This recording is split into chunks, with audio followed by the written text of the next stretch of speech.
Australia sometimes has been called the land of the great duopoly, which isn't strictly true, but there is concentration of market share in few hands in banking, in retail, in energy, telecommunications, and is now the subject of much discussion in airlines.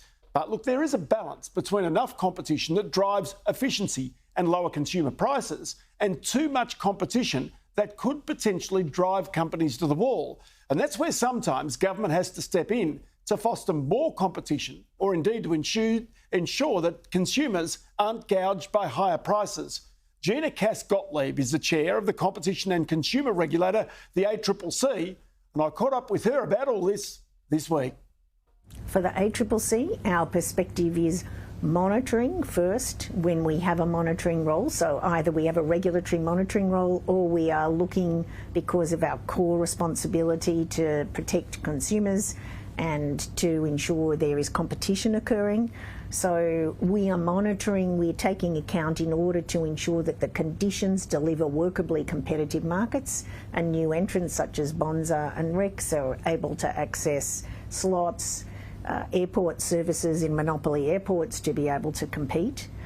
We do not have issues before us at this time. The government can have those issues come before it about whether decisions need to be made to protect viability. What is before us is ensuring good consumer outcomes and competitive outcomes that also deliver good consumer outcomes. You mentioned monitoring. During COVID, you've had a role to monitor the behaviour of airlines. That has now ceased. Should it recommence? Should it be an ongoing process to ensure there is viable competition in the airlines? So first I should note we do have continuing monitoring for airports, that is for the major airports that are monopolies, where the government applies aeronautical pricing principles and we monitor pricing and quality of services. For airlines, absolutely, we had 3-year during COVID an impact of COVID review. We do consider that now is an important time for the fruits of new competition in an industry that has, as you have noted, Ross, been for decades a duopoly, that there is the possibility for the small new domestic entrants to grow, and we do wish to see them grow, so it would be an opportune time for us to continue to cast a light on what is occurring in this sector. Okay, and is this also a consequence of Australia's population now being much larger and that online retailing, online transactions now have become more realistic in this country, that we can, as a nation, understand we can accept more competition in many of these key industries?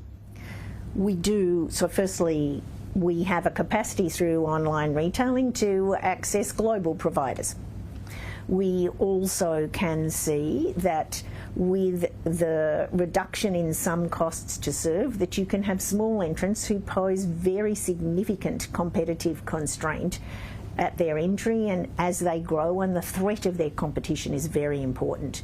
So the ACCC is keen to address elements in particular industries that are preventing more competition. In aviation, we're particularly focusing on the slots at Sydney Airport, which can open up not only Sydney Airport but the whole of the East Coast. So this is not just one industry, this is across many industries where there needs to be some disruption so that consumers can get the most efficient pricing. Absolutely. And it is a core objective of the ACCC, the promotion of competition, fair trading and protection of consumers. And that is a critical word, promotion of competition. We're not sitting here accepting the level of competition we have today. We want to promote as effectively as possible workably competitive, more competitive markets, because it delivers better services, better quality, lower prices and more choice for consumers. And also at this time where many Australians are concerned about greater productivity, it produces opportunity for new entrants who will be more productive, bring new innovation. And so at both across the economy level and in individual industries and for consumers as a whole, it is the great engine of delivering economic benefit and the welfare of Australians, which is what it says in our Act, for the welfare of Australians. Okay, so It's about not protecting the status quo, not protecting the two big supermarkets, the four big banks, whatever it might be, that Australians do get the choice and recognise that competitors, small though they might be, get an ability to compete on an equal footing. Yes, we could recast it as the new version of a fair go. A fair go to bring competitive innovation and disruption. But not protection of these new entrants, because that's key, because caveat emptor has still got to be a key point, right? No, absolutely. They need, what we're looking for is competition on its merits, so that there is access to the capacity to compete, but then compete and succeed, or perhaps fail, on the merits of the offer that is put up. Okay, so that means if you're a Bonza in airlines or a Rex in airlines, having the same footing to be able to access the key routes, to be able to compete with the Virgins and the Qantases of this world, to encourage the competition that makes pricing as efficient as it possibly can be. Exactly, and critical in that is the access to takeoff and landing slots at Sydney Airport, yes, yeah. In the airline example. In the airline example. So, just one small thing, do you still believe that you need to be able to monitor those airlines going forward just to track their behaviour? We think that we could bring a lot of benefit through casting a light at this time. So yes, we think that would be valuable. So can I take you to a real left of field one now? And that's a report you put out this week on childcare. So we've talked supermarkets, we've talked airlines. Childcare is a fairly basic industry that is needed if we are to increase Australia's workforce participation. And yet what you say is that market does not work well. Why is it that a market that has got so many different operators, so much competition, why is it that that market does not work well? What we have pointed to in our monitoring and reporting has been able to observe is that market forces alone are not achieving the objectives that the government has and the community has for accessibility and affordability, including for the most disadvantaged members of our community. So the reason it's not working well is that the incentives attract more service providers in the most advantaged metropolitan areas because they are looking to not only viability but high levels of occupancy and the ability to make higher profits. And in those areas, people have a greater capacity and willingness to pay. One of the reasons that also that this is occurring is that one part of the way in which the childcare subsidy is framed, so it's framed on the basis of both income level and the activity test.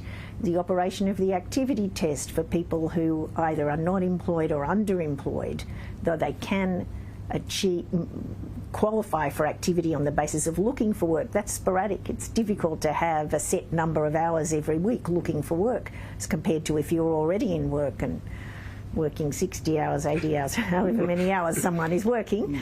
Well, you're working hours. So in those circumstances, what we found was that the people who are on the lowest medium income are receiving the lowest number of hours through the activity test and also paying the highest number of unsubsidised hours. But this issue has something to do with every company in Australia and every family in Australia, and that is caring for children while parents are at work.